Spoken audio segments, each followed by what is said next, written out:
Hey guys! Hey guys! Welcome back to another Power Trip Gaming Powercast!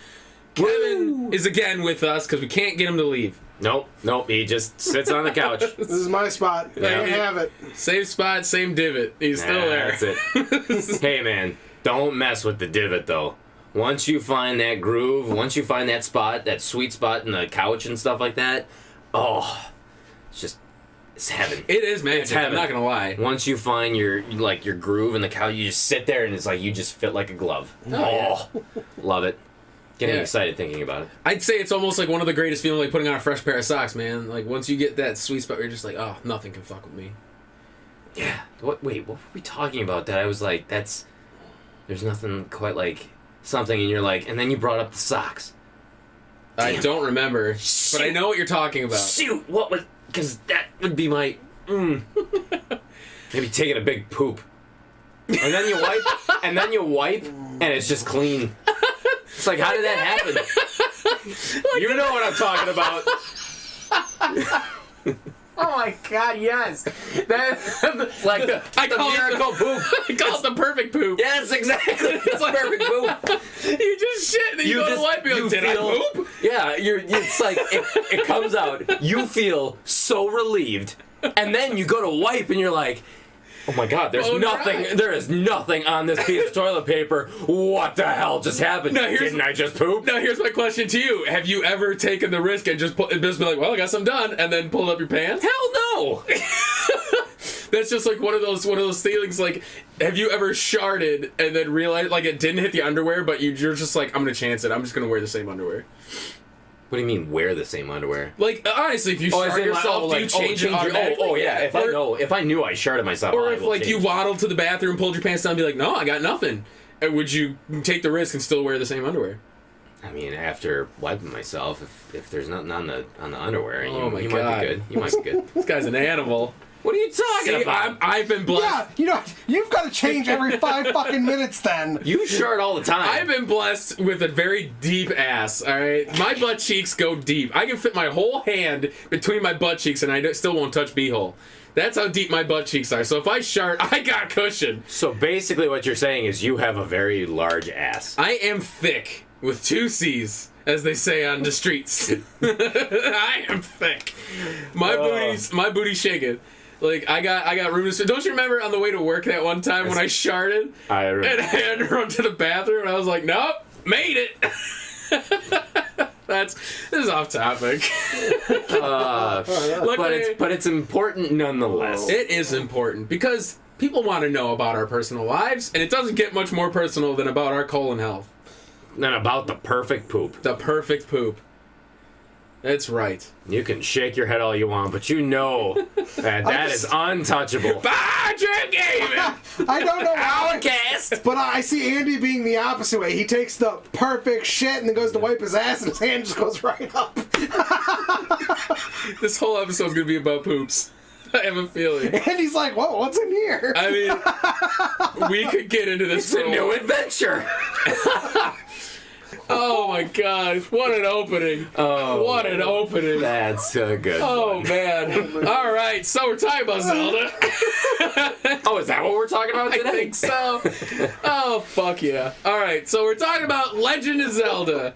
Legend of Zelda. One of the most powerful franchises in the world. It is such an iconic series from the moment it was released in 1987, at least in America. Yeah. You know, earlier in Japan, but 1987 was released on the Nintendo Entertainment System, and ever since then, it has just been a juggernaut of the gaming industry. Oh, yeah. One of the most iconic and most beloved franchises in video gaming history, and I think it kind of transcends even just video game history, because people who don't necessarily play video games still know the Legend of Zelda, or at least they've heard of it. Yeah, and that common misnomer or whatever, if I use that word right, where Zelda is actually Link. Like people are, oh, that's Zelda. Oh, you're playing Zelda. That's Link. Oh, look, yeah, that's Link. Zelda's the gal that she's the princess that you have to save. It's like that one woman when you were waiting outside the line at Target. You here for Nintendo? You here for Nintendo? Yes. Like, what? The whole company. Nintendo is here today? Oh my god. You were waiting for the NES Classic. I was outside, digressing here. I remember when the Nintendo Classic Edition launched, and I decided to go to Target before work, and there was already a line of people there, and I decided to try my luck and get in line with the other people, and this woman turns around, she's at like near the back of the line, and she's like, oh, are you here for Nintendo? And I'm just like, it's not dawning on me. I'm like, what? She's like, Nintendo, are you here for Nintendo? And I'm like, I'm here for the Nintendo Classic Edition, yeah. And she's like, oh, well, they only have 20 in the store, and I was told that I'm the 20th person.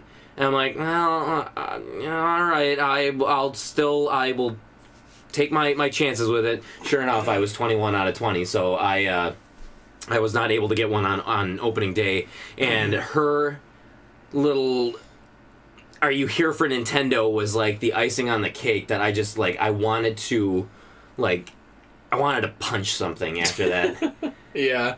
Because, and it was so funny because Nintendo has this informational thing that says, like, there's no such thing as a Nintendo. Yeah. And I'm like, God, I wish I had that at the time so I could just, like, hand it to that woman and just be like, like a Jehovah's Witness pamphlet. You're wrong. There is no such thing as a Nintendo. Yeah. But Legend of Zelda, I mean, from its very first game, like, people were ensorcelled by this thing. It was such an adventure. It was just like it was intended. It was the exploration of it, the finding the secret caves, finding the fucking dude under the bushes that got pissed off when you burnt his bush.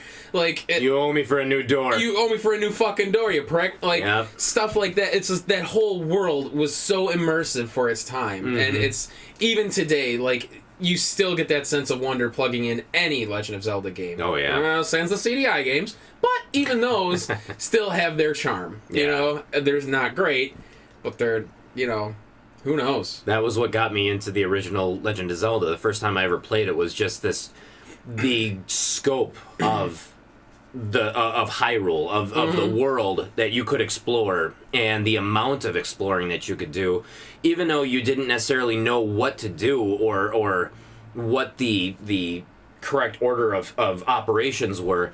Every time you found a labyrinth or you found some kind of secret that kind of got the game moving forward, you just felt this overwhelming sense of accomplishment. And it was such a great feeling, and it's something that's always stuck with me ever since the first time I played it. How big was the original map?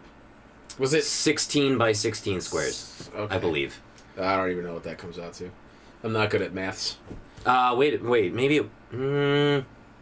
what? No, it was 16 by 16. Was it? I believe so. Well, 12 by 12 would be 144. I don't think there was that many screens, though. I really don't know. I can't.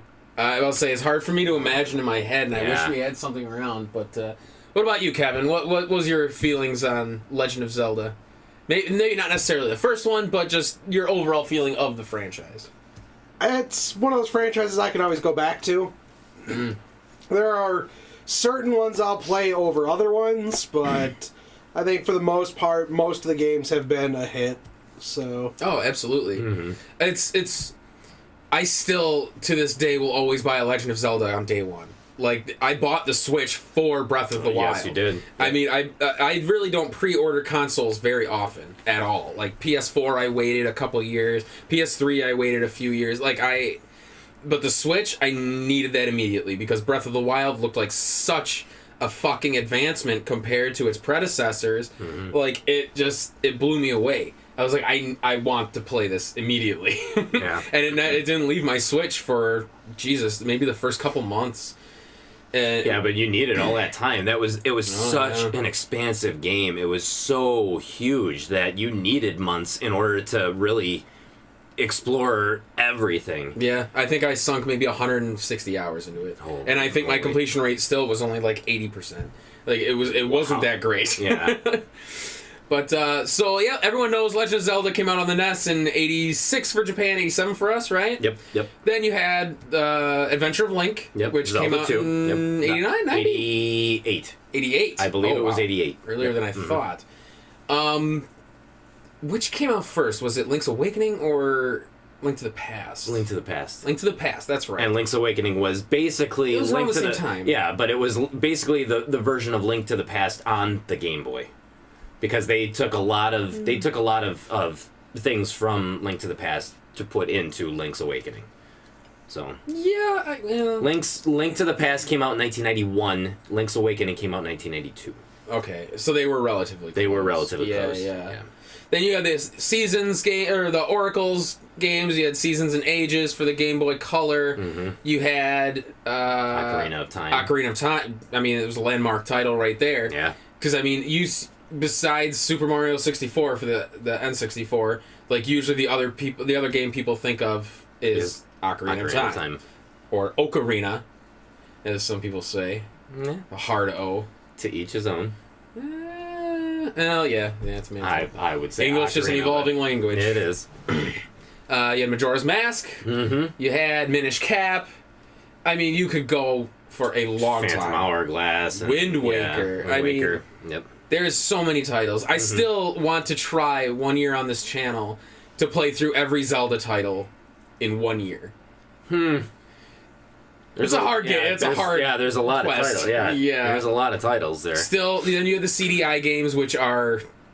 I'm never going to play, probably ever. No, well, I don't ever want to. Emulation, maybe. I suppose but I not don't. on Even actual if I had hardware. Even if I had the actual hardware, even if I had the actual games, I have no desire whatsoever to play those games. No, none whatsoever. They were like bastardizations of Adventures of Link or Adventure of Link. So not to digress, but can you imagine what a juggernaut Nintendo and Sony would have been had the Nintendo PlayStation come out instead of Nintendo going to Philips to make the CDI, which then gave birth to those pieces of crap?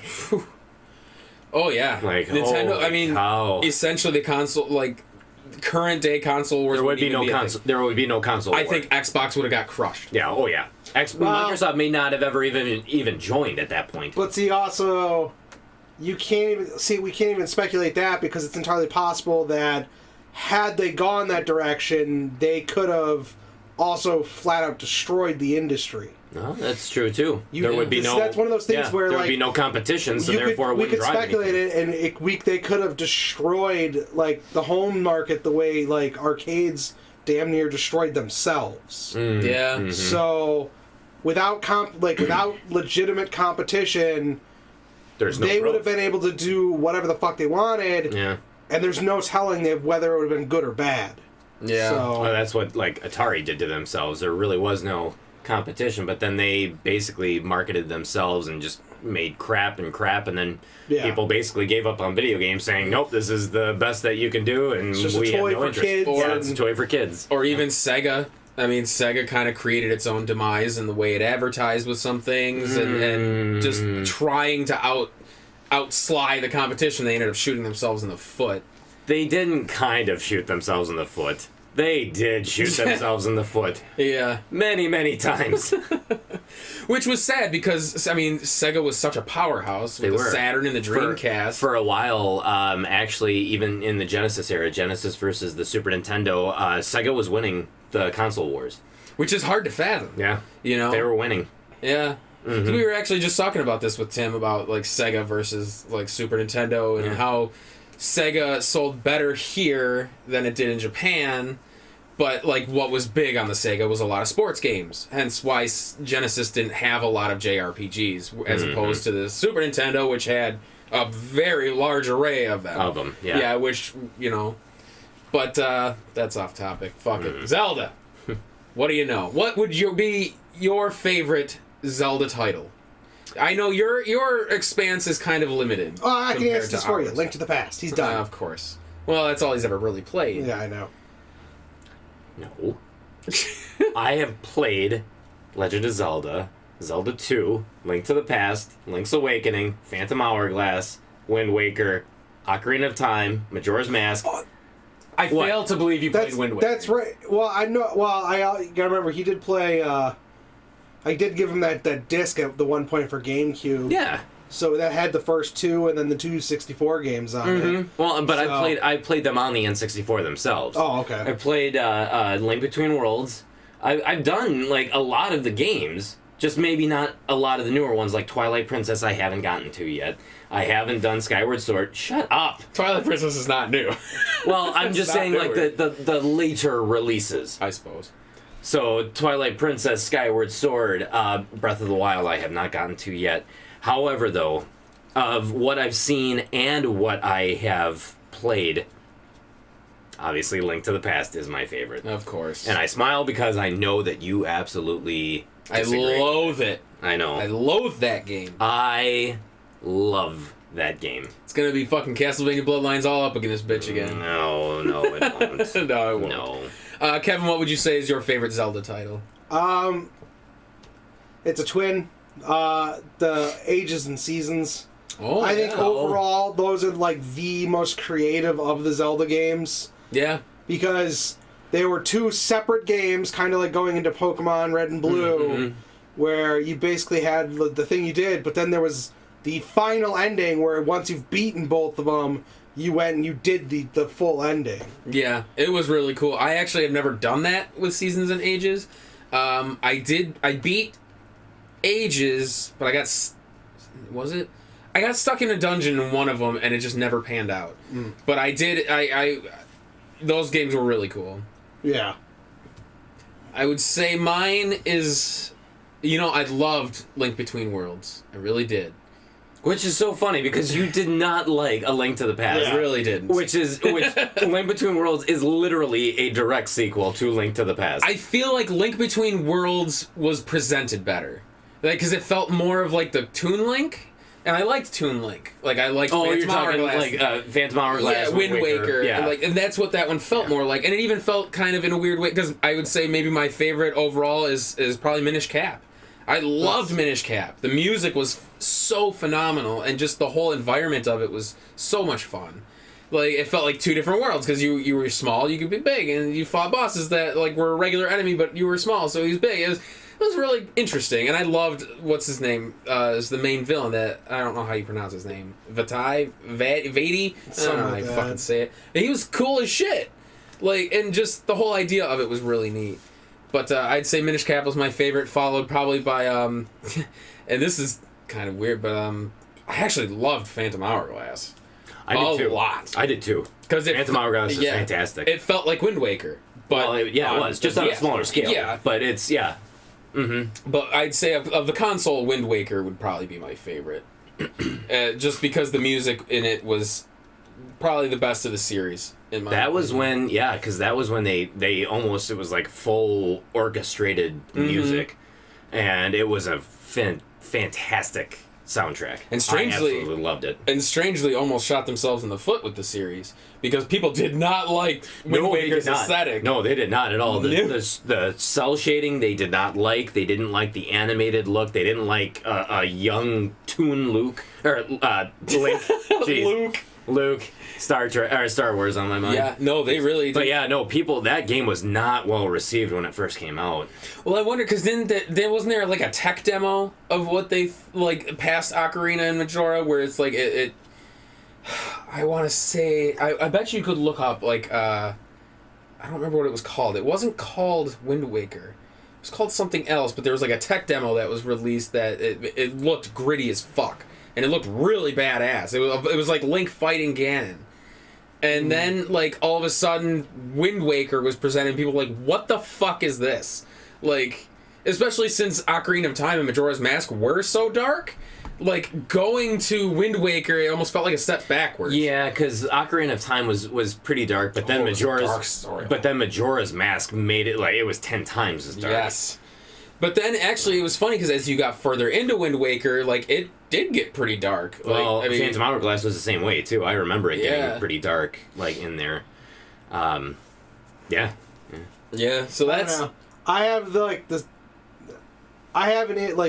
issue I have with Wind Waker It's the exact same issue I have with Breath of the Wild. We've got this nice big map. Yep. 90% of it's fucking useless. Yeah, it was. There's barren. a lot of nothing. The sailing was boring to me. I didn't care for that. Yeah, once you unlocked the ability to travel, it was better. But you're right. The fact that there would be stretches where you're just kind of sitting there waiting to get to the island. Yeah, but it was weird because it gave the world a weird scope of like this big landmass. You're traveling over Hyrule, cool. And then once you discover you're under, like when you go under the water and you're like, holy shit, like this is the land of Hyrule. Yeah, like, still it never appealed to me. It made the game boring.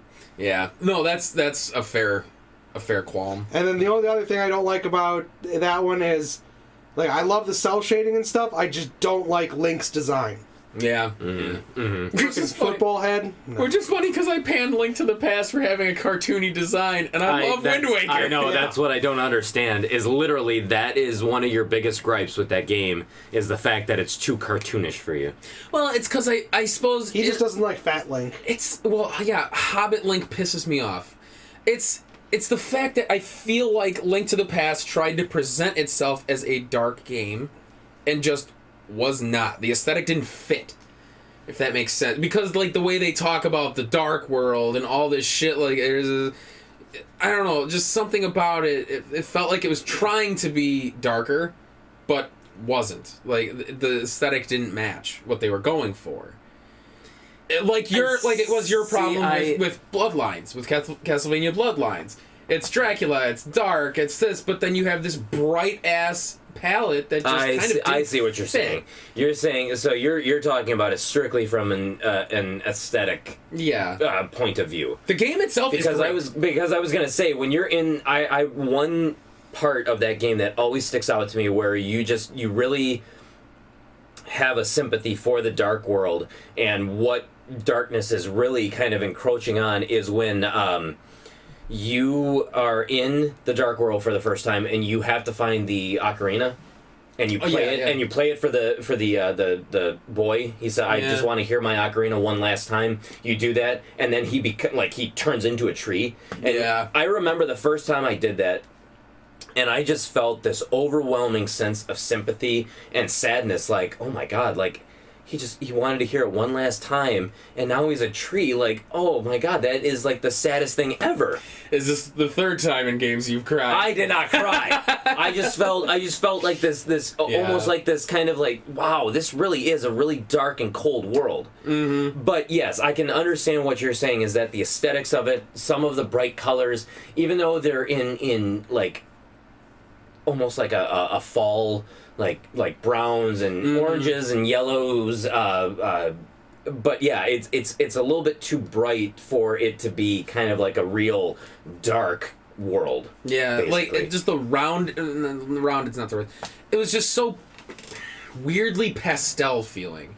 Whereas Wind Waker, like, it didn't really take itself seriously a lot of the time. Like it was kind of jokish. Like there were jokes. So it's like it didn't try to be dark, if that makes sense. Yeah. Because otherwise, I do like Link to the Past. It plays very well, and it's an icon. It's set the staple for so many games to come, and I definitely give it its credit. Well, but it's just the aesthetic to me just does not appeal to me and doesn't fit. Yeah, but honestly, it created the parallel world of having the light world and having the dark world, which was ironically later enough renamed Low Rule. So there was there was High Rule and then there was Low Rule. Yeah, which is clever. Honestly, but back then it was just known as Dark World. But it created an element of the game that then became kind of a staple into the Legend of Zelda series. Oh yeah, where you had the multiple worlds, where you had the light world, you had the dark world, and so I mean, it may not have been the correct aesthetic. But, I mean, at the time, it was very experimental. They didn't know where they were going with things, and so, honestly, I think it was well done for what it was. Yeah. I'll say I never take away what it did for the series. I think it was needed, and I just think, personally, it was not my favorite. It was probably the bottom of the totem pole for me. Even lower than Spirit Tracks, which Spirit Tracks was a rough play. I did not like Spirit Tracks. It was not as great as I was hoping. Nope, I did not like it. what was I gonna say? But no, as you were saying, like the whole introduction of the parallel worlds and stuff, that's something that I was thinking about actually sticks true to every single Zelda game past that. Because, I mean, or some form of another. Even Ocarina of Time, which then took into account time. Yeah. Instead of a dark world and a light world, you had, which, in essence, it actually turned into a dark world where you had... The past and the future. Yeah, the past Link, which everything is all bright, happy, cheerful, and then you have the future timeline, where then everything is dark, and you can tell that the darkness has kind of taken over, and Ganon's rule has really... You could tell that the people have felt it. Yeah. So you've got like zombies and mummies in the town, and some of the ghastly noises that they make can actually be pretty creepy. So, but yeah, it's a staple that they've really used ever since. So, Twilight Princess did it with the World of Twilight, where you had to go between the two worlds. You had Skyward Sword sort of did it with the whole upper world, then you dive into the lower. Link Between Worlds, which was the same thing, high roll and low roll. Yeah. I mean, Minish Cap had something similar to a degree. Breath of the Wild really doesn't. I don't think Wind Waker really. I don't think Wind Waker really does either. Yeah, it gets darker, but that's just through a natural progression of the game, though. Yeah, so I don't think. There really are so that that one didn't really have it either. Yeah, there are a few games that kind of fell short on that. But I mean, more often than not. But more than not, yeah, exactly, exactly. So, what is something you do not like about the series? As I mentioned, or games that you did not care for throughout the series, which I gave mine already. So this is why I'm laughing, because when you said that you absolutely dislike Link to the Past at the bottom of the totem pole, and I was like, that's fine. Because one of the Zelda games that I cannot stand, and I've tried to get into it on 2 or 3 different occasions, and I just cannot do it. There it is. Minish Cap. You fuck. Why?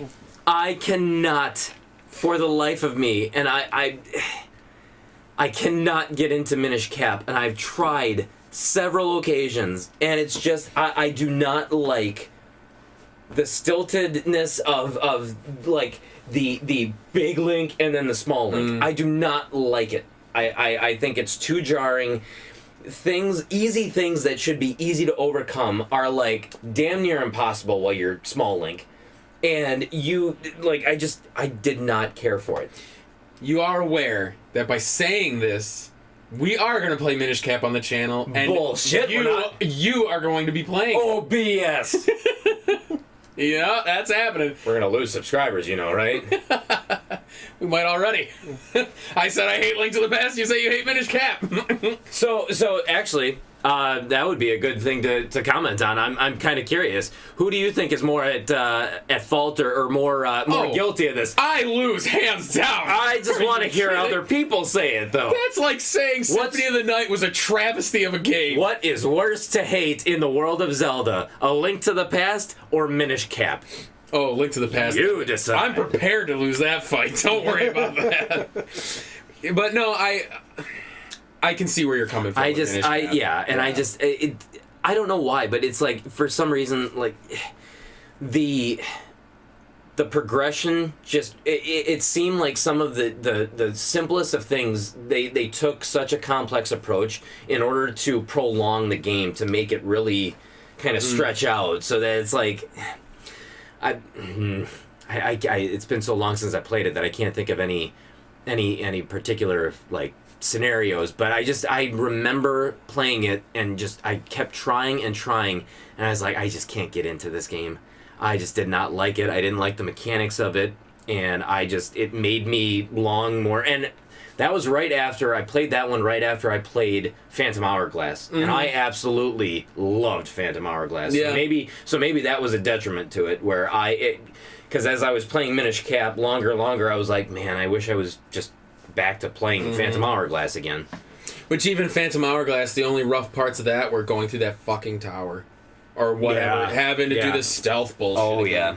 Until you got the fully powered glass, you could just kill everything. Yep, I remember that. Yeah, fuck that. I didn't like the whole time constraints and stuff like that, where you had only a limited amount of time to do stuff, because sometimes it would be like really, like it would get your heart going. Yeah.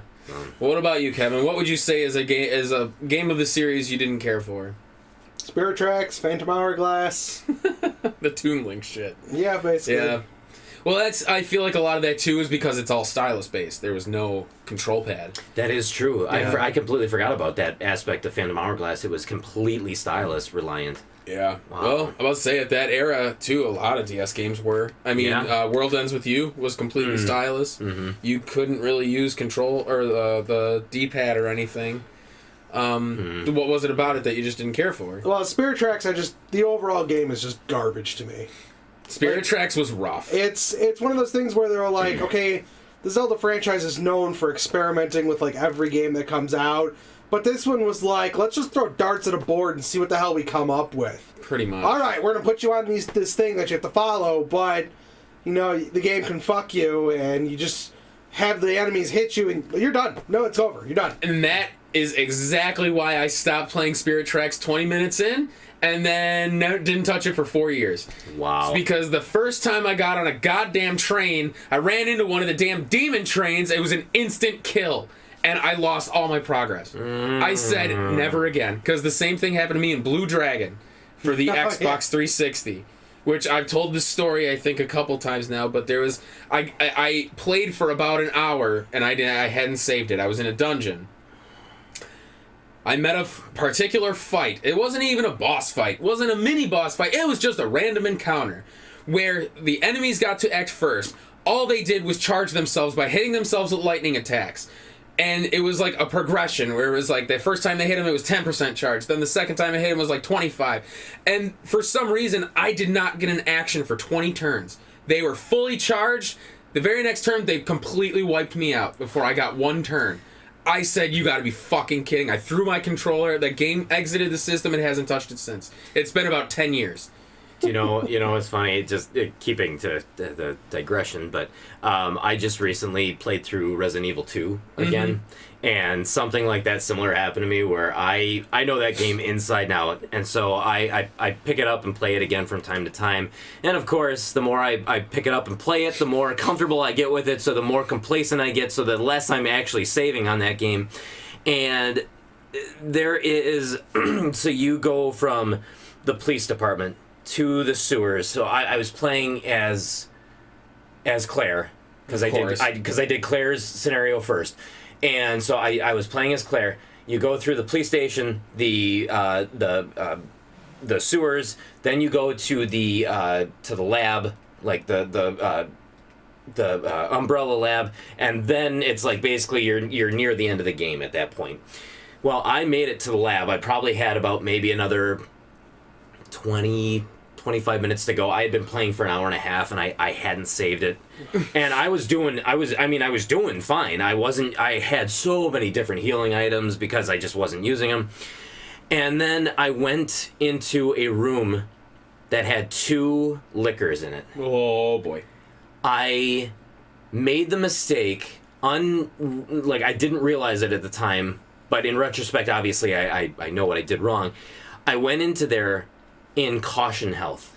Now, the only caveat of when you have a caution life bar in Resident Evil 2 and you go up against a liquor, they can do this special move where they leap at you and they will literally cut off your head and it's an instant kill. Only if you are in caution. Even if you're in the light caution, not the dark caution. Even if you're in that first step, just below fine, they can kill you in one hit. And I heard that sound. You're like, oh! And I tried to get into the menu to use a heal thing. I couldn't. Thing cut off my head. I died instantly, and I'm just like, I was okay with it at first. Then I was like, wait a minute, I didn't save. I didn't save once while I was playing. So I literally was playing for about an hour and a half. And I have absolutely nothing to show for it.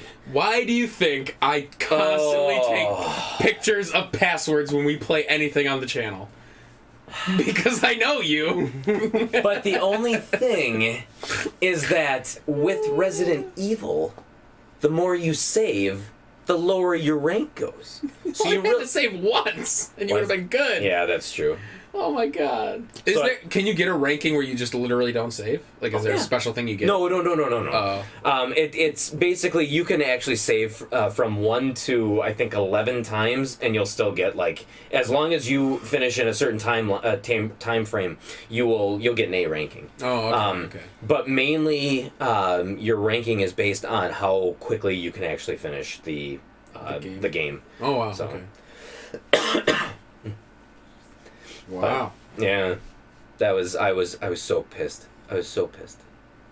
But anyways, it just reminds me of like your whole Spirit Tracks. The Spirit Tracks thing. Yeah. Yeah, I didn't understand a lot of it. Like the whole princess getting caught in the armor thing was a cool idea, being able to control her in the armor, and it was a neat concept, but just the rest of the game surrounding it just did not work for me. And that's which is funny. They went too experimental on that one. That's just it. Yeah, definitely. All right, so what's a wish for the series you would love to see, or like a change or something that you would like to see in like a future title of any sort? They actually already fulfilled one of my wishes in Breath of the Wild, where it's an open world. Being able to use other weapons. Oh, yeah. That was one thing that kind of always drove me nuts about Zelda, is the fact that you were really only ever limited to 3 weapons. Always the sword, always the bow and arrow. Wooden or iron something. Mm-hmm. The fucking... It was a white sword or some form of a sword. It was the magical sword in the first one, and then it turned into the Master Sword in every single one since. For almost, because in Minish Cap it was the 4 sword. There was 4 sword for a stretch, but it was mostly the Master Sword. Yeah. So it's like, it was cool and everything. I like the idea of the Master Sword and stuff, but it's like, I kind of would like to see different weapons. Mm-hmm. So when Breath of the Wild came out and they showed you could equip so many different things, I was sold. I was like, that's fucking awesome. Like, I liked Skyward Sword because you could craft the different shields, and I thought that was really cool. I liked the different shields. But, again, I still have the 3 swords. So it's like, fuck. But my only big problem with Breath of the Wild is the weapon durability system was stupid. Oh, no. Rewards that you got in shrines could be weapons, and they were unique weapons. They can break. You no longer have that weapon. It sucked. Well, the biggest problem was durability made no fucking sense. No.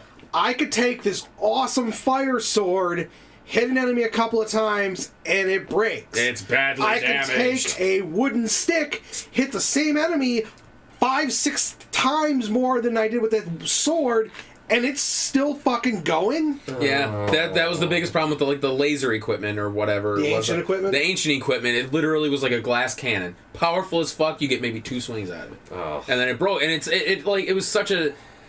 It made the reward system of the shrines and finding these weapons and stuff kind of irrelevant, yeah. Yeah, because it's like you just didn't want to use them. Mm-hmm. Even the shields, even the bows themselves had durability. So it's like you'd find this really awesome bow by killing what were those things called? Lycos? The big fucking Minotaur guy, not Minotaurs. Lynels. Oh, Lynels. The Lynels. Yeah. You'd get some extremely powerful equipment. You just didn't want to use it because you didn't want to waste it. Yeah. The only... even the Master Sword was rechargeable. Mm. It broke, but then a certain amount of time elapsed and it came back up. So you didn't have to worry about it breaking. Well, but there's a thing with that. Like, if you were using it against Ganon... Creatures of Darkness. Yes. Creatures that were influenced by Ganon, it wouldn't go down in durability. No. Anything else, it would go down in durability. And it would get stronger. The sword would actually shine light, and it was unbreakable. And it was double the strength. Oh, that's cool. Yeah, it was cool. It's kind of like J.R.R. Tolkien, where the glowing Sting. Yeah, Sting, where it glows blue for around orcs. Yeah, and goblins and a couple other things. Yeah, that's cool. I mean, there were a couple of places you could remake. What was her name? Mipha's spear or whatever. You could go to that guy and he would craft a new spear for you if it broke. Or I think one of the other towns had something you could do. You craft it again if you wanted. But it's like getting some of those materials was so frickin' annoying. Mm-hmm. It's like I liked using the spears. I thought that was cool. I liked the hammers, all that cool shit. But the durability system was kind of stupid. I did not like the way they handled it.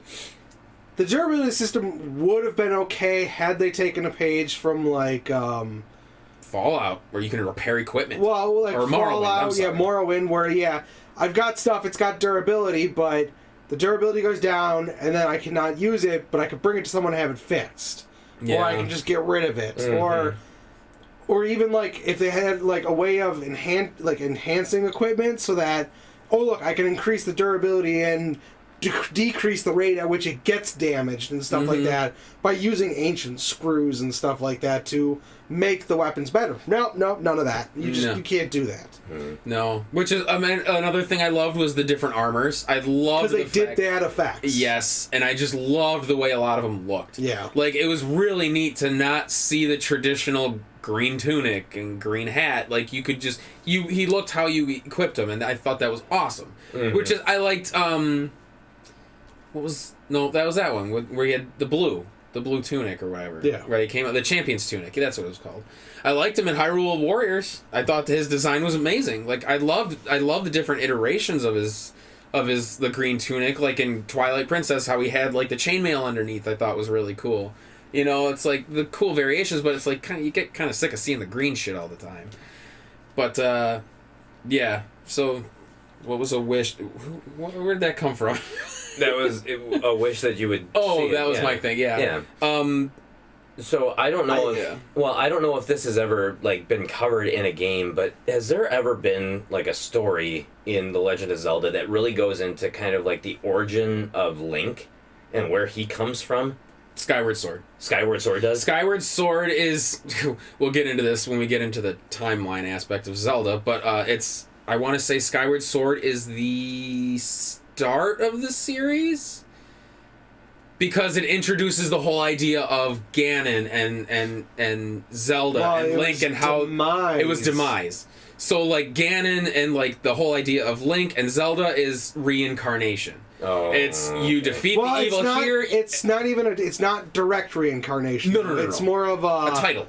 In a weird way. Well, it's more of like the essence of what made them goes, but you don't get like the memories with it or anything like that. Oh, gotcha. So basically, it's the chosen aspect of the Triforce just reincarnating in physical form. Yeah. So like it kind of plays into, like you said, like the origin of Link, like where he actually, and it's actually Skyward Sword is pretty heartbreaking. Master Sword, wasn't it? Because it's the sword with Fee originally, and then and then that's what becomes the Master Sword, if I'm not mistaken. I think so. But actually, that's one of the most heartbreaking moments is when you go through all the things and you kill Demise, and like Impa ends up like encasing Zelda in this. I don't even remember what the material was, but like you go through the whole game trying to rescue her, only to realize that you can't. Like your fate is already sealed, and there's like a touching moment where he like touches the thing she's encased in, and it's like you feel his heartbreak. You're like, oh fuck, like all that work, and you still can't really save her. Still can't save her. But it plays into the whole destiny thing where it's like you're destined to protect her throughout all the timelines. And it's like, it was actually really well done, which is why it kills me when people say they hate Skyward Sword, because the game is very good. It was just, I think the motion controls killed it for what it was, you know, because some of the motion controls could be kind of iffy, you know. But yeah. But that was because I mean, obviously I need to play Skyward Sword, but that was one of the things that I would love to see more of in future Zelda titles. Is it's so funny because it's hard to believe that Zelda 1, the first Zelda, Legend of Zelda, was the first one to come out, but when they released what the actual timeline of Zelda was, that one is actually like one of the very last in the entire timeline. And so, but it's like everything else that has come out has been before that, but yet nothing ever seems like it's ever went into the history of what caused Link to put his life on the line for Zelda every single time. Where did Link come from? Who is he? What is his significance in this universe? And I would love to have seen more of, I would love to see more of a backstory on that, more of the focus on that. It's like I was saying, though, Link is literally nothing. That's the whole point. Link is just the empty slate. That's the whole point of Link throughout the entire thing. He's the empty slate for the Triforce of Courage. That's it. Yeah. That's his entire purpose of existing, is to inherit the Triforce of Courage and then embark on the quest. There's nothing like who Link is literally doesn't matter. For now, then maybe they can still make it more like, I don't know, significant. Well, that's why like what they did. What's her name? The female one, Linkle. Linkle, yeah. Yeah. There was Linkle as well. It was like his sister or something, and it Well, was supposed to be in Hyrule Warriors. She was from like an I thought it alternate was sisters. timeline. Was it? I think so. I don't remember. I haven't seen the stuff with her yet, so I don't know. I haven't either. But it would be kind of cool to see like a game where you're like the Triforce of Courage belongs to someone else. See, and I would you rather get it later. You know what I mean? Like you're not the hero, but you're following him around, and somehow, some way, you end up with it. And see, for me, I'd rather go to the opposite end of the spectrum. Why exactly is Ganon destined to be evil? yeah, Why is it that the Triforce, whoever possesses the Triforce of Power, always ends up corrupted? yeah. It doesn't matter who touches it; they're corrupted the moment they touch it. Yeah. Why?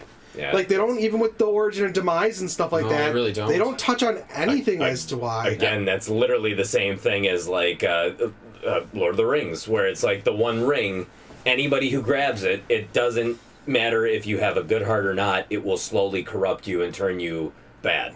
Well, but there's an explanation for that at least. At least, Well, in, yeah, at that's least true, in Lord of yeah. the Rings, Because Sauron was like the ultimate part of evil. his essence is in Is it. in the ring, yeah. Part of like his soul was So it's like- imbued into the ring. So it's like whose essence is imbued into the Triforce of Power that causes them to be evil. doesn't make sense because it's It's part the of the goddesses. goddesses. They're Yeah. pure. Yeah. So how could something that's pure be corrupt? Unless if it's pure corruption, Maybe. in which case it's not part of the goddesses. So then maybe that so then maybe that is where I change my desire. Then maybe not even going into an origin story of Link, go into an origin story of the Goddesses? Triforce or the Yeah, goddesses. that would be cool. Where did the Triforces Yeah. come from? Why are these Triforces all like? Why are they the power, the ultimate power of this land? Like, where did they come from? Yeah. Like, go into the history of those. Well, besides like genre-wise, I would love to see more of like an action RPG Command Zelda. mission style. Well, maybe even more so in like the sense of Tales. To the past. Phantasy Star Online. Maybe not an MMO, wow. but play more action RPG party-based oriented. You know what I mean? I see what you're saying. Yeah. Like, You'd it be would better be off following cool. like the Tales type formula or like that style action But one RPG. where you're not necessarily playing as Link, but you're someone like you could pick a race, or you know, and all that, and you meet Link and Zelda in Hyrule Castle and stuff. Like something like that would be really interesting to see. To be able to play as a Zora, you know, and have a different skill set and be able to overcome different things. I always think that would be cool. But I mean, it's sort of they sort of like explore that aspect in Hyrule Warriors. Yeah, because it is yeah. its own. It has its own story, and it's very And good. it's not like it's just some cobbled together thing that Koei did. Right. Nintendo was really particular about how they put that one together, and like I mean, look at like the map the map system you have where you're going through the adventure mode where it's literally the map Yeah. from the original game, and you had to get the pieces to uncover the secrets and stuff like that. And Yeah. I mean, you got to play with the different characters that allowed you to do different things, take certain paths, and Hyrule Warriors was extremely well done for what it was. Yeah. Like that world translates perfectly into the Warriors The series. Dynasty Warriors. Oh yeah. yeah, beating Honestly. up all the moblins and shit. Oh yeah. It's just such a perfect world for it. Yeah. You know. Technically, they're Molbins. Moblins. Oh, is that what it is? Moblins? L before the B? Yeah, L before the B. Molbins. L the B. Molbins. Yeah. Whatever. But I'd like to see a game too where maybe Zelda's more up front, where you They've done one of those. They have. It's called Not- Ocarina of Time. No, that's It's called Ocarina of that's Time. No. what is it? One of the CDI games you play as her. Oh, What was it called? Legend of Zelda. Wanda, is it Wanda? Wanda Gamelon. Yeah. Gamelon. Oh, Yeah, because and- Faces of Evil was the one with Link. Yeah. Okay, so Yeah. Wanda Gamelon, you play as Zelda. You play Yep. as Zelda rescuing Link. And Link is a bitch.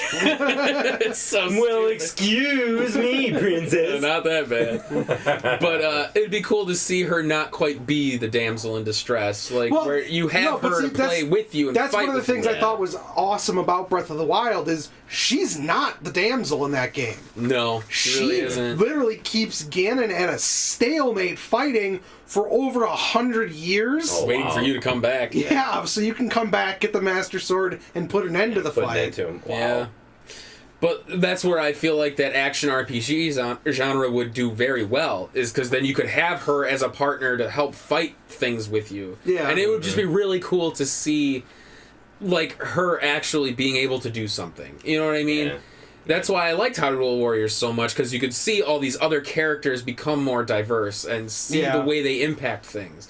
You know, I liked playing as Princess Ruto from Ocarina of Time. I thought it was awesome. You know, it was just a really cool idea, and I wish they would explore that more, or make a more traditional RPG out of this genre, because it would fit. Yeah. I mean, really, it all, and this leads into a good topic that you and I had about this. Is Legend of Zelda an RPG? No. No, it really depends on what type of... how strict we're holding to the term role-playing game.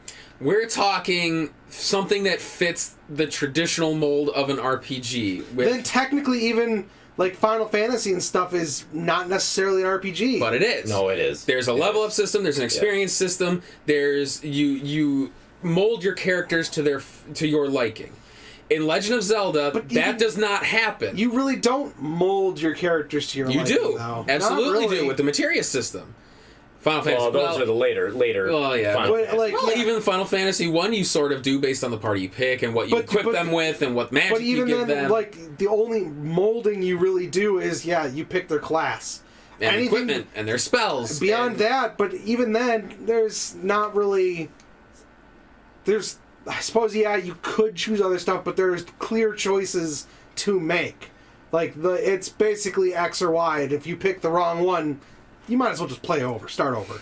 It's not... like Swords and Serpents. Yeah, but see, that's the difference, is like, Ultima, that's a true role-playing game, because it does matter what you do. But I would say Final Fantasy falls under the same thing as... But now if we're talking, Ultima. like, in the term, like...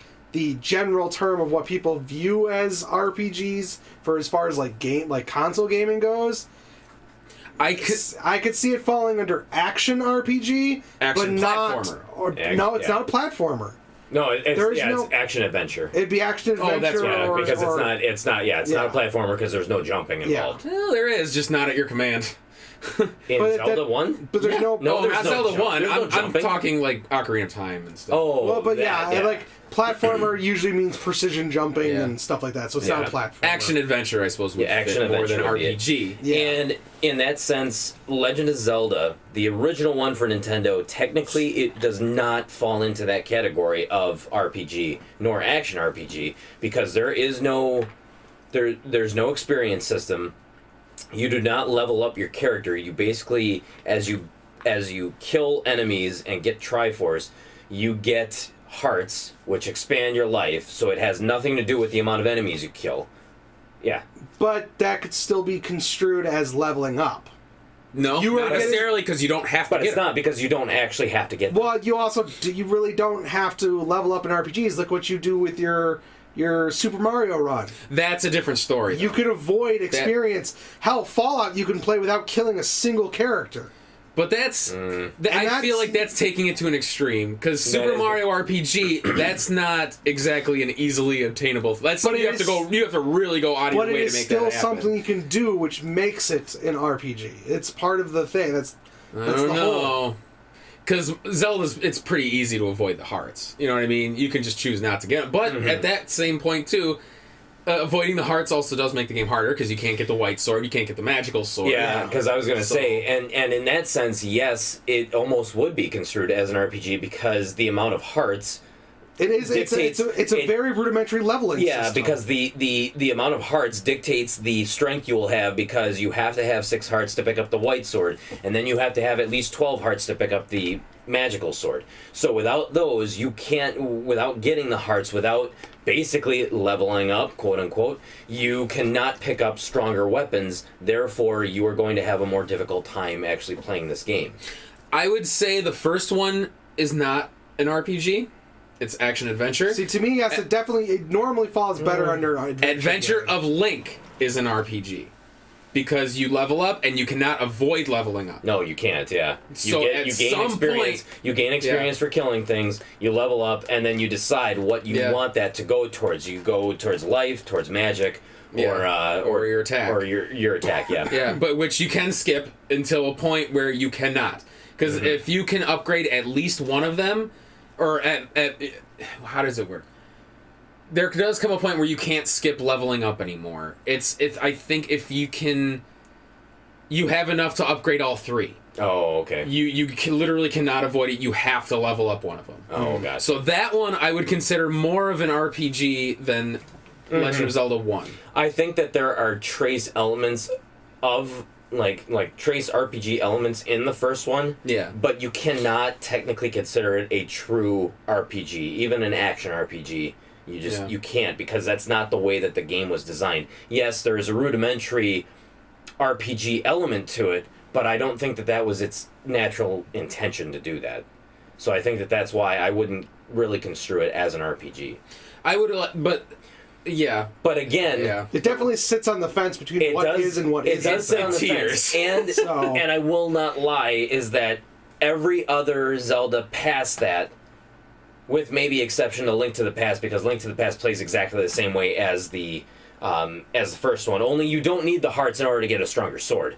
But every single one since then has had those RPG elements. So I think people it's easier to have it fall in line and assume that the first one falls under RPG than to say it's a non-RPG, because the rest of the series is RPG based, or at least it got more and more developed as an RPG going like past the first one, so it kind of just I was saying, I'm thinking about it, because not really. No, because you're like, no, you know what, no, I'm thinking it about works it like the same way. It's you can Wind grab Waker the heart, doesn't. you can grab the heart pieces when you kill the stuff, otherwise you can avoid them.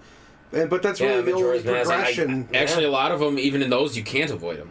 Because a lot of times the heart points, the heart pieces end up in the portal you have to leave you have through. to pick it up and then it opens. I think very few of the 3D ones can you actually avoid them. I'm pretty sure. I know Wind Waker you can't. Ocarina of Time. No, you can avoid Majora's the Mask, optional ones, like the ones that are parts of like side quests. No, but I'm pretty sure you can avoid. I think you can avoid. You can avoid the hearts, because I remember. I think if you rolled into the portals, you Wind Waker, it just gives you. No, maybe Wind Waker you can avoid too. Man, I don't know. Well, but either way, I think almost it definitely does not follow the same formula as, say, like a Dragon Warrior or a Final Fantasy. Yeah. I think the elements of an RPG are there, but it was not its intention to be an RPG. Right.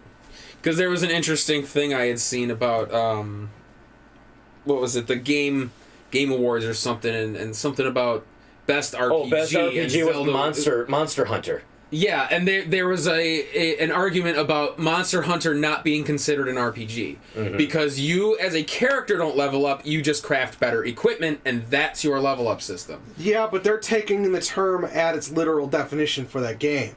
Right. Yeah. So it was a weird thing because the guy went on to say that Monster Hunter World falls into the same vein as Zelda. It's not so much your character that levels up; it's the equipment you gather. Whereas he defines an RPG as it's not your equipment that makes you stronger, it's you as a character also progresses. So, like, you level up, you gain more life. You level up, you gain more strength. You level up, you can put a point somewhere. Yeah, but even in the games that you level up in, if you don't upgrade your equipment, you're screwed. Not all the time. Show me one where you can literally just use the starting sword through the entire thing and not be fucked. The first one. No, I meant like as far as like RPGs traditional RPG. No. Like Final Fantasy, could you go through with the basic dagger and beat the game? The basic armor stuff. No, eventually, the game hits a tipping point where if you do not level up enough, maybe. No, because I don't know. I've never leveled up to 99. Even at 99 and FF7, if you don't have some of the better weapons, you don't do shit for damage. I suppose there's ways to get around it, but I don't know. Yeah, I truly don't know. Mario RPG is the same Symphony way. of the Night, you could. That's I think, technically an RPG. that one I think is also because it's an action game. There's ways around that. That's an action RPG. Yeah. That's why, like with action games, depending on how good you are, yeah, you can kind of get around it. But like traditional turn-based RPGs, you have to upgrade your stuff. To be honest, I've never really tried it. I've tried it in Vesperia, and I got my ass kicked. Well, I don't know. That'd be an interesting thing to like test and see. Yeah. I don't think many people have really ever done anything like that before.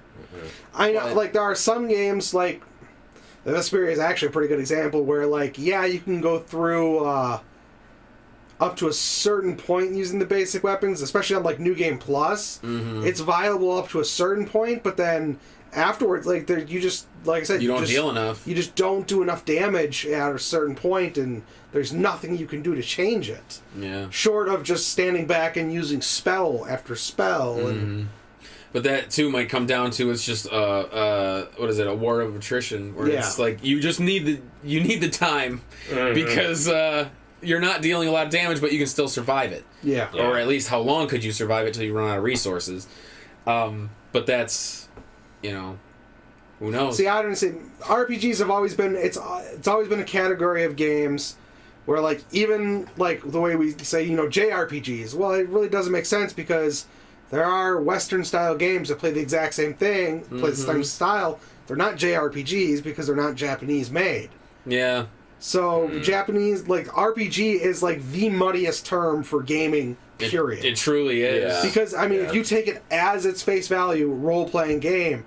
Literally any game you're playing is an RPG. Not true. Tetris. No, you're the outside role. You're the one controlling the blocks. As you're creating lines, you're leveling up. You're leveling up. Well, and see, You're leveling up. That's why that term really sucks because. Color dinosaur. Not an RPG. Maybe not. No. Well, okay, yeah, you're gonna find like the weird, like, okay, taboo, yeah. But I won.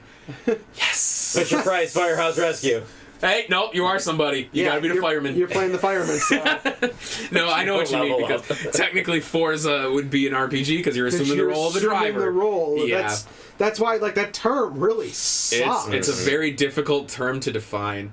That's why people tend to go, oh, it's a game where you fight enemies, gain experience, level up to get better equipment. Yeah. And that's usually why people use that measurement, but even that's still not accurate. Yeah, because Zelda doesn't fall under that category. You don't fight creatures to get stronger. Yeah, well, or it's like the same thing with like God of War. People don't consider God of War an RPG, but technically it is a straight up RPG if you really think about it. Devil May Cry. The newest one actually is, because you do kind of level up in that one. Yeah, but I'm just saying, like, the first one, people would never classify that as an RPG, but it has all of the elements to really describe it. Even like Devil May Cry, it's known as an action game. Well, you still level stuff up in those. Yeah.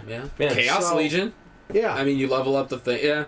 You're right. It's a very tough term to define. It's totally. I think it's really. I think Zelda hits the middle ground. It really does. It can be, but it can't be. Yeah. It's basically RPG light. Well, I think it can go either way depending on what it is that you are interested in. If you like RPGs, yeah, you may be able to classify it as an RPG. If you have no bearing, nor do you like RPGs, you can still like Legend of Zelda because it's not really a true traditional turn-based role-playing game. It's got the exploration stuff you can enjoy. It's got so it's got a little bit of everything for everybody, really. Yeah.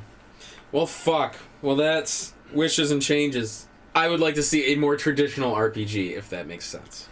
Big change. Get rid of those fucking Korok seeds. Oh, the Korok seeds. Those were stupid. How many were in that game? 99, I think. No, there was more than 99. Oh, I have no idea. No, I have no idea. Check it, because there's some ridiculous amount of them, and you know what you get for getting all of them? A golden piece of poop. Oh, seriously? And it does golden piece of poop. Literally nothing. Well, it's poop. What is the point? It's I want to say there's like over 200 of them. What are you talking about? It's golden. That's the point. But, like, you do all of this work to get this thing, and they literally go, haha, here's some shit. Well, 900. There's 900. You're like, there's 99. I didn't know. 900. I don't think I got more than like 50. I think I had 180. So basically, it's there for the completionists who want 100%. It was basically a way of them padding the game. The runtime, yeah. Which and it's one of those things where it's like, so basically you guys had no idea what the fuck to do. So you were like, well, let's just go throw all this shit out here. we got content in our game, but no, you don't actually have fucking content in your game. Well, it was one of those things where it's a collectible, like a lot of those open world games have. Even find this thing out in the Ubisoft is not that fucking anal with their collectibles. 900 was a little ridiculous. Yeah, that's and ridiculous. for nothing, which brings me to my next point. Breath of the Wild. I know you didn't experience it, so this is more of a me and Kevin thing.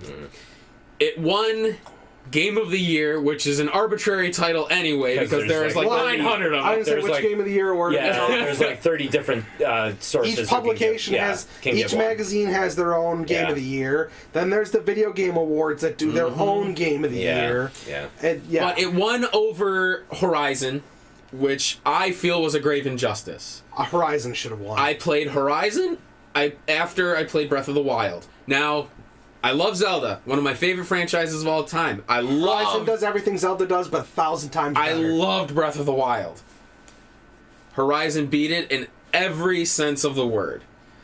Uniqueness, design, story. Just the way the game flowed. The fact that the character was, a character and not a cardboard cutout. Well, I mean, Link was a character in Breath of the Wild. He had things that he did. Like, he had a character to him, it's just you had to figure out what it was. But he's a cardboard cutout. There's not much depth to him at all. The biggest problem with Breath of the Wild, for me, was there was no real payoff for anything you did. Yeah. Except for maybe a small different ending. Because at some point in the game, you get to retrieve your memories from the past, from the past, before you went to sleep or whatever. The reward was nothing. It was literally nothing except a very, very small cutscene at the end that did nothing. So the payoff was jack shit. It's just like the Korok seeds. There's no point. No. After you upgrade your bags to a certain point, there was no reason to ever touch them again. Even the shrines. Doing all the shrines, the only real reward was the fact that you got the pearls to upgrade your life or your stamina. But even then, I beat the game without having to get all of them. Yeah, and even some of the shrines gave you equipment. Which, as we stated before, with breakable equipment, is it really a reward? And half the equipment wasn't even that good. It was more so the outfits that you collected. But you couldn't tell what shrine gave you what, so you just did them anyway. I gave up on the shrines halfway through because I was like, fuck this. Like, there's no real reward. And I feel like that's where the game fell flat. There's a lot of dead space. That happens with, like, a lot of open world games. The world was gorgeous. And it's the draw distance was insanely great, both on TV and in tablet mode. Yes. So I love the fact that you could see the flying dragons halfway across the world. Yeah. I thought the first time I saw the dragon, I was truly awestruck. It was one of the what was it? Nehru? I don't know. They were weird. I couldn't remember what the names were. I don't think the funny thing is I don't think I sought all them out. I did just so I could hit them with the arrows so I could get their scales and the horn and stuff so I could craft better equipment. But, like, just the wonder of the world itself was just breathtaking. Breath of the Wild. It was truly, like, the whole survival aspect of the game. Cooking shit, which got annoying, but it was still fun to do.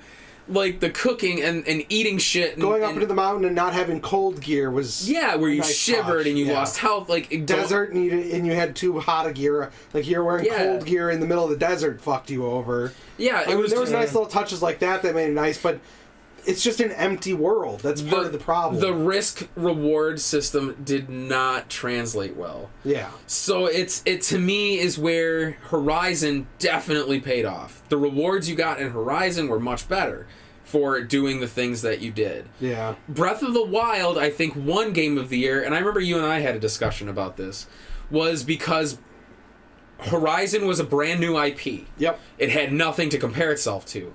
Breath of the Wild is a long-running beloved franchise. And it broke the mold. If you look at all the games prior to Breath of the Wild, it's formulaic as hell. Breath of the Wild took an entirely new approach to the series. You can approach like the three in any order. Yes and no. Because it's still the same core concept. They just didn't say this is the path you have to follow. Right. It's still the exact same style of game underneath. It just has a different coat of paint. But the way it was approached was hell. It functioned. It almost went back to its roots. It functioned like the original Legend of Zelda. That's what I'm saying. It's not. It did not break the mold in any way for the Zelda franchise. It did to a point. It's just. It literally takes the culmination of the best aspects of the previous games and puts them into one big game, and that's the only difference. Yeah, because it was definitely unique in the. If you want to go fight Ganon, you could go fight Ganon. Were you gonna survive? Probably not. Mm-hmm. But you could, for all intents and purposes, go straight to the end boss. As soon as you finish as soon as you got off the Great Plateau, you could just go straight to Ganon and be like, "Fuck the rest of this." Good luck getting through all those ancient creatures, though. Oh lordy. But that's where I feel like this. That's why the game got the acclaim it did, is because it broke the franchise into now it's open world, which I hope they kind of keep this aspect into future titles. Is keeping more of a user friendly is not the right way to put it. Freedom. More of the freedom that breaks the shackles of what the previous games were. But in the same vein, Breath of the Wild also fell very short on story. There was extremely limited narrative. If you got the opening cutscene and the memories were it. Yeah, if you did the memories, you got more of the cutscenes, and you got more of the backstory. But it was very lackluster narrative, and that was very disappointing to me. I was really hoping for a more grandiose story to Breath of the Wild. Yeah, and it really was not.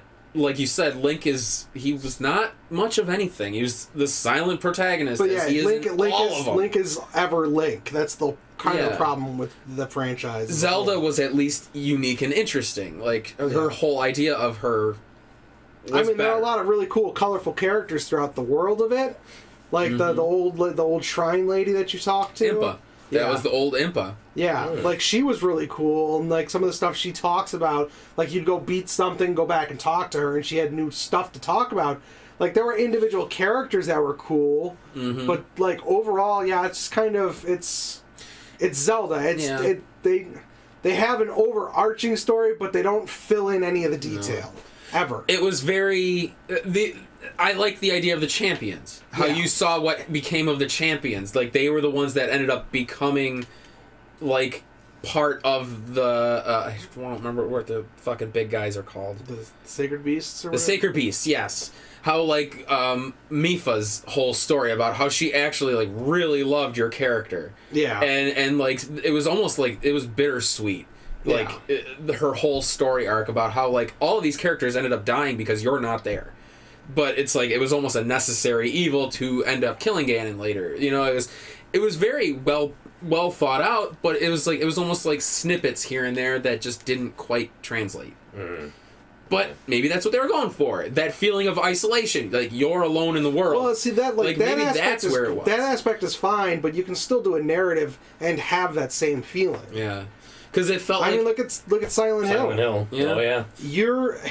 And I hate that we always have to keep going back to Silent Hill. No, but it's true. But it's one of those things where you feel alone, yet there is still a story that you feel compelling you to go on. Oh, absolutely. From the first one, especially the second one, I mean, there is one hell of a story told, but I can tell you right now, you never feel more alone than when you are playing that game. Yeah. Like, the feeling of isolation and just being alone and lonely, I mean, and not just because it's like you're trying to find out if your wife is still alive because she wrote you a letter, but then you end up finding this gal named Maria, but then while you're looking for her, you're still in the town of Silent Hill where it looks like it's a deserted town, there's fog everywhere, you are alone and you feel isolated as hell. But it still tells a phenomenal story. Yeah. Yeah. Yeah, you're right. I'm about to say that feeling of like the empty world kind of feeling. I feel maybe that's what they were trying to go for, is the feeling that you're like isolated in a land that you really aren't supposed to be a part of. Yeah, but even then, it just there's also like there's a difference between making you feel isolated and then giving me an empty sandbox to play in. Right. Yeah, it's cool. I have the sandbox to play in, but I just don't have enough toys to make it worth my while. Right. But yeah, like I said, I loved Breath of the Wild. It was a great experience. Oh, I do too. Yeah, don't get me wrong. To be perfectly honest, though, I don't know if I ever would play it again. I will eventually, because I know I want to Do the Champions Ballad and all that shit. Well, I tried that first DLC for powering up the Master Sword, and I said, screw that, I'm not doing it. Yeah. Because if you screw up your item usage in one room, you're not making the run. Period. Oh, that's annoying. Yeah. I have to admit, I actually didn't get any of the DLC for Breath of the Wild because I haven't played it since. Yeah. I beat it. I said I had my fun with it. And it hasn't put in. That was one thing that game really, really could have used. I have no weapon. Allow me to fucking punch. Oh, you got the bombs. You can just make the magic bombs. Yeah. Fuck it. So what do you feel, how do you feel, I should say, about the whole debacle of the Zelda Timeline? Jeez. Alright, I'll just be blunt off the top. I think the only reason Nintendo went and assembled the timeline and presented it in the Historia, is it? Yeah, Hyrule Historia. Yes, it was the one that came out with, I think it was Skyward Sword, actually, because like that's the only reason they did they it did a was standalone book. to appease fans and shut the stupid fan speculation up. Yeah. That was the only reason they did it. Because, like, if you really look at the overall, like, stories of each game, there you can obviously tell they were never meant to be, with the exception of, like, Majora's Mask and Ocarina. Adventure of Link. Yeah. That's the Adventure only Link. one that you can actually say is a direct sequel. Because even Majora's Mask, you can kind of be like, well, alternate reality version of this character. Well, Majora's Mask could be construed as a direct... Well, it's not construed. It is a direct sequel, pretty much, because he's looking for a lost friend that he parted ways with after he went back and became a kid. Which I'm pretty sure they say he's looking for Navi. Navi, yeah. Yeah, but it's still one of those things where it could be, the difference between, mainline 616 Marvel and Ultimate Marvel. Mm-hmm. It doesn't necessarily have to be a direct sequel. That reference was lost on me. Oh yeah, no, it's You've got main universe, alternate universe. It's the multiple. It doesn't Earth 1 and Earth 2. Yeah, it doesn't necessarily have to be a direct sequel, more of a spiritual sequel or a sort of, we had this cool idea, let's just do something with it. Yeah. So I know most of the timelines end up making a split at Ocarina of Time. So it's pretty much... You have the Historia, don't you? I do, it's in the other room. So I know it has to do with the way Ganon is fought by Link. So there's Ganon gets defeated, and that's, I think they call that the Golden Age, where he stays as an adult.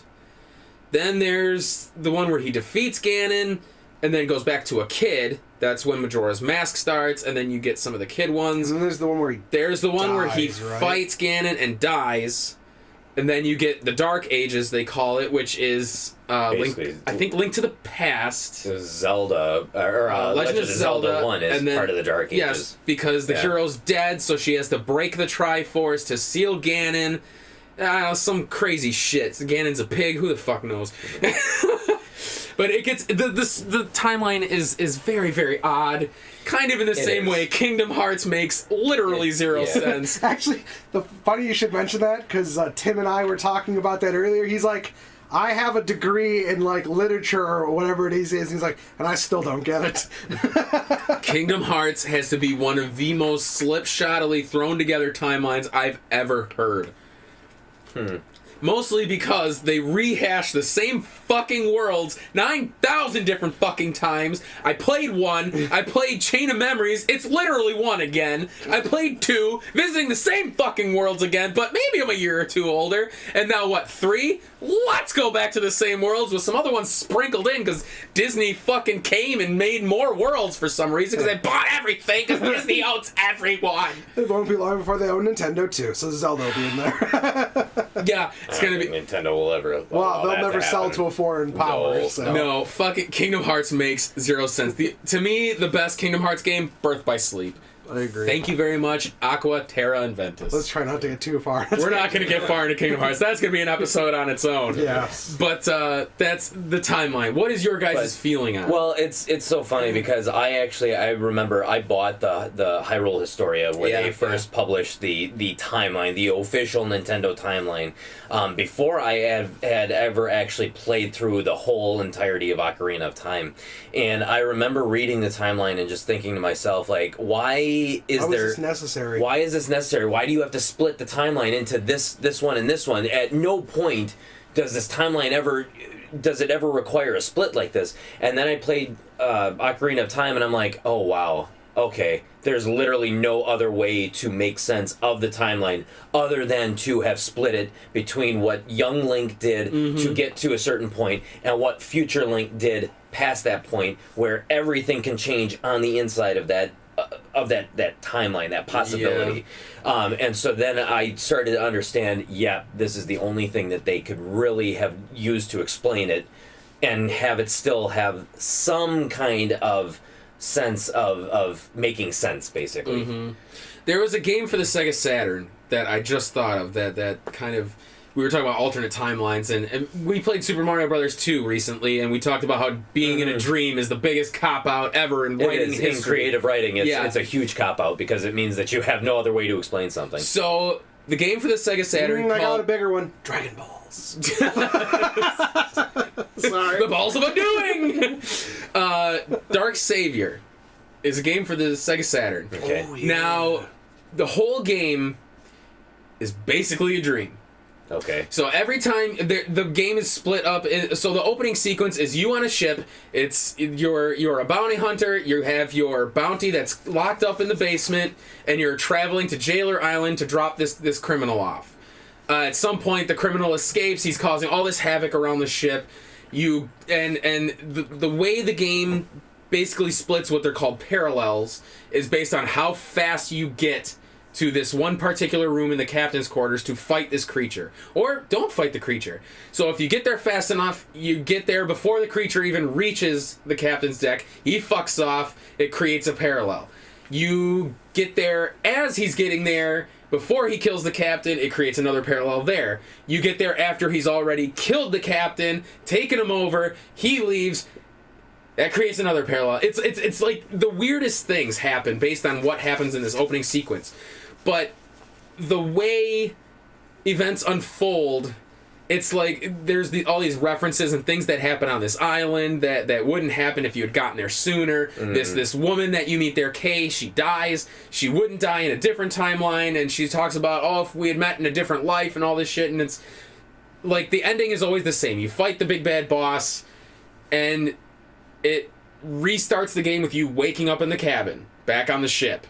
And his opening dialogue is, I had the worst dream. Like, it's the weirdest dream, he says. And Zelda, I feel like, kind of falls under that same thing, where it's like, I don't know where I want to go with this, and I created these weird timelines that only make sense in different timelines. So... Well, I think it's... They suffer, like, for the overall, timeline story, it's kind of like the problem they had with, what appears to me with Kingdom Hearts is, we wrote a story, we wrote ourselves into a corner, we really don't have some way of, fixing this, so instead of correcting the writing we've done, let's jump over here to the right now and see what other ideas we can do, and then see if maybe we can link it back to this other thing. Yeah, or they just write something and be like, we'll figure out the tie-in later. So, so what they ended up doing that kind of shot themselves in the foot, although they didn't realize it at the time, but it's almost as if the Zeldas that have come out are almost, and I hate to make this comparison, it should have followed a similar thing to, Silent Hill, where it's basically an anthology series where, yes, they're the same in title, but the stories are completely separate from one another. However, Zelda seems like it was made like that, where it was separate stories, but unfortunately they used the same characters, so when you use the same characters over and over again, Ganon, Link, Zelda, all these characters, you then, it's normal for the mind to want to say, okay, how does this all link together? It's the same characters, it's got to be part of a bigger overarching story. What's going on with it? Well, and another part of that is they never knew while creating these games they would have such an obsessive fan base. And that's probably I think that's one of the big problems is with fan base of anything, comics, games, movies. People have this fascination. Well, I don't even know if it's a fascination or an obsession with trying to figure out every tiny minute detail and strip everything down and be like, oh, this is what this means, and this is what this means, and we try to connect dots, and it's even if the dots aren't there. Yeah, it's unraveling a ball of yarn to build a sweater. Well, I mean, you could have just left it as it was. It's still useful for what it is. You didn't have to do this other thing. yeah. That's why, to me, the Ys games are perfect. Yeah. That is a perfect way to tie. You literally could drop a game anywhere in that timeline and it fits. All you have to do is reference stuff that may have happened before in other games, and you're good. Oh, you don't need to have played those other games for the story to make sense. Every game is so nicely encapsulated that it fits. And that's why I love the Ys series. Another franchise that does that pretty well is the Elder Scrolls. Yeah. You do not have to have played any of the other games to just grab Morrowind or Oblivion or Skyrim. Yeah, there's little references to other parts of the franchise, but they stand or fall on their own. Yeah. They're not like picking up, playing the first Xenosaga and then just jumping to the third. Or the second Mass Effect or something, yeah. Yeah. But I suppose even Zelda, in its sense, is an encapsulated story every time. And then that's what I mean. Yeah, I feel That's like what I you're mean by right. anthology. People are trying to make connections that aren't there. So, and then I think that's where they came up with this weird, bizarre timeline of different ages, whether he lived or died, or fan theories, which I'm a big fan, honestly, of the fan theory that Majora's Mask is about Link's death. Like he's died, and this is his acceptance into the afterlife, basically. And it's just funny because Nintendo shot that down, and it's honestly, I feel that it's because it's honestly the thought that people put into that and trying to explain it, even with the supporting evidence of like everything that happens, where everything revolves around death. Termina being the main town where this is happening. Even pieces into Twilight Princess, where you meet the Stalfos Knight, who was the champion of time or whatever it was. The hero of time. Yeah, the hero of time. It's like, and he basically tells you, I lost to Ganon. Like I was not strong enough, and I lost. So everything makes sense when it's tied together, and then Nintendo debunked it and said, no, absolutely not, we were not planning any of that. And honestly, I really do think it's because they're just upset that they didn't think about that first. Yeah, especially, Majora's Mask played so well into it. Oh, absolutely. You have the fact that there are people wandering around town as if the moon's not fucking falling. No. You have guys that are depressed. You have people that are like... There's so many things that just make too much sense for it to be coincidence. Oh, absolutely. Somewhere, some guy creating it was like, this could be very badass, let's put it in, and not really say anything, see if anybody will figure it out, Yeah, or they read the Divine Tragedy and loved it. Or Dante's Inferno, Paradiso, and Purgatorio. The Kubler-Ross, the stages of grief. Yeah, there's that too. So, I mean, denying that the moon is going to destroy the world in 3 days. Well, even the way you acquire all the other characters, like the different forms, the different masks, are all based on death because that character died. Yeah. So now you have the mask to become mask of death. Yeah. Yeah, and it's creepy because then people think you're that person. So it's like Oh my god! When you put on the Goron mask. Oh my god, is that thing creepy? Oh well, not even just that. I mean, it's heartbreaking where the Goron King thinks that like his son's back. And it's like it's just. It's the saddest, most heart-wrenching thing. Yeah. But it's like, that makes the game even worse because Link is literally walking around stealing souls. Yeah, well, he's a soul himself. Yeah, Link is a dick. Yeah, fucking tattle. So, but I mean, I enjoy the fan theories, but honestly, like, they don't fit into Nintendo's timeline, so therefore they say, nope, we did not, and we didn't plan that at all, when it's like all the pieces fit so perfectly together. I agree. I feel like the timeline could have done they did it, that's fine. To be honest, I feel like they didn't have to. I feel like the games would have been fine on their own as any other. Let people just keep talking about what they like, what their fan theories are. Let them think that their fan theory is right. By putting out the timeline, I think Kevin really did nail it on the head where Nintendo was kind of almost like a screw you, like, no. You guys are getting a little bit out of hand. We're going to put the kibosh on this. So we're going to make an official timeline. And that's when they put that out and they said, nope, now if it does not fall into this timeline, it didn't happen. It's not, it doesn't work. When instead you should just say, you know what? People are talking about our games. They love our games. They believe that these are the theories. Until they are put into black and white, everybody's right.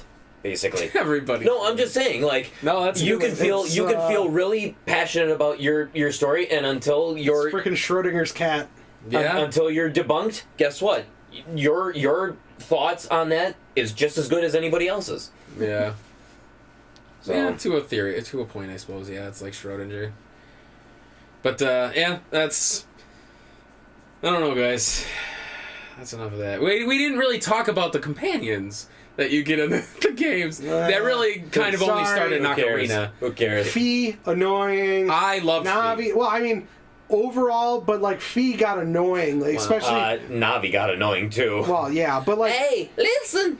The big thing with Fee was for quite a while into the game, it was I'm going. Dead stop, talk to Fee. Yeah. All right, this conversation's over. Walk slightly forward. Dead stop, talk to Fee. Yeah. Hey, look, you met a new obstacle. Dead stop, talk to Fee. I liked Fee as a character. Well, they really haven't. I liked Midna. I thought Midna was probably my favorite because at least Midna felt like she had a use in the world. Yeah. Because she made sense. Because when you used your powers as the wolf form, if you notice, it's Midna's hair doing the different things. Yeah. So, like, Midna felt like she's there actually assisting Link, whereas the rest of them are just kind of, hey, here's my navigator, but I'm just gonna poke you in the shoulder saying, that's not the right direction. Navi and Tattle. Tattle was worse because instead of saying hey, she just rang. That annoying ass... Oh, yeah. It was like the bell. That was from Majora's Mask, right? That was Majora's Mask. Oh, Tattle was the worst, in my opinion. That's right. Navi, I was fine. Hey, listen, I'm alright with that. I'll listen to you all day, bitch. Well, but here's Tattle's annoying ass ringing. Ugh. Here's the thing, is that it's, so Navi, like, it did get annoying, the whole, hey, listen. But it's like, I have a friend... Listen, I could tune it out after a while. Well, but I also have a friend who, like, that was his text message thing. So anytime he was around and he would get a text message, that is literally what I would hear. And so I was like, I got used to it in the sense that it's like, oh, okay, it feels like so-and-so's phone is, like, right by me, and that's what's going on. So I was able to deal with it. But yeah, the ringing from your fairy companion in Majora's Mask, just, that was the worst. No, thank you. I don't know, boys. I think that'll do it for Legend of frickin' Zelda. Kevin, thank you for being on, as always. Fuck you. Paul, I hate you too. Get out of my house. You know what? Fine. Because anybody who doesn't like A Link to the Past, they can just jump off a bridge. That is only 2 feet in the air. I don't want anybody to get hurt. It's alright. If you don't like Minish Cap, you can jump off that bridge straight out of my wiener. And so hit us up on Facebook. Hit us up on Twitter. Go to powertripgaming.tv. It will take you directly to the YouTube channel where you can watch us play through the Nest Quest. Watch us play Legend of Zelda. Paul did a very good job on it. Why? I'm sorry. Why? Why what? Do you always have to go to the penis jokes? Hey, Paul. It's like the Zelda timeline. It doesn't make sense. God! Just accept. Doesn't make sense. Damn Just think about it. There's a timeline where I make only butt jokes. There's a timeline where I make only vagina jokes. There's a timeline where I make neuter jokes. Neuter jokes? Neuter jokes. Neuter babies. Dude, it doesn't matter. People are beautiful no matter what they are. I happen to think phallic jokes are hilarious. Because the penis, in and of itself, is God's joke. If you believe in such a thing. It's a little mushroom. It's cute. Well, mine is. It's a little bit of a thing. A little bit of a thing. Man. I could give you what Vanderhoof called a shroom pop. Mushrooms down. Send us a comment how you feel about the Legend of Zelda series. What is your favorite? We would definitely love to hear. Yeah, what's your favorite Legend of Zelda game? What do you think about the timeline? Do you have any theories on what has been going on in the timeline, or something like the Majora's Mask theory of Link is dead? Do you have any fun theories? Let us know. Did you like the CDI games? Probably not. I would actually hope not. Please don't, unless you have some kind of sentimentality towards them, which I don't really think many people did.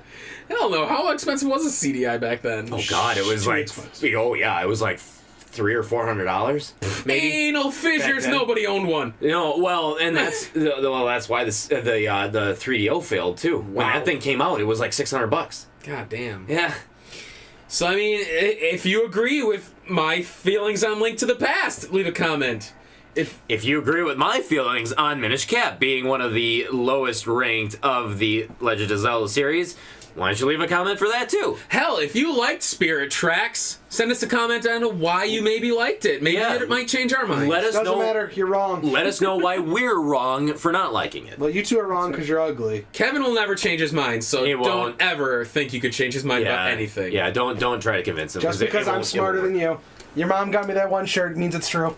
I've known you for 17 years. I literally can't think of a time I've changed your mind on anything. You haven't. Tim has, because he's smarter than you. That's very true, and I concede defeat on that. So that'll do it for the Power Trip Gaming Powercast. I want a sound button so I can do thunder here. All right, guys. Bye. I don't think I can top that.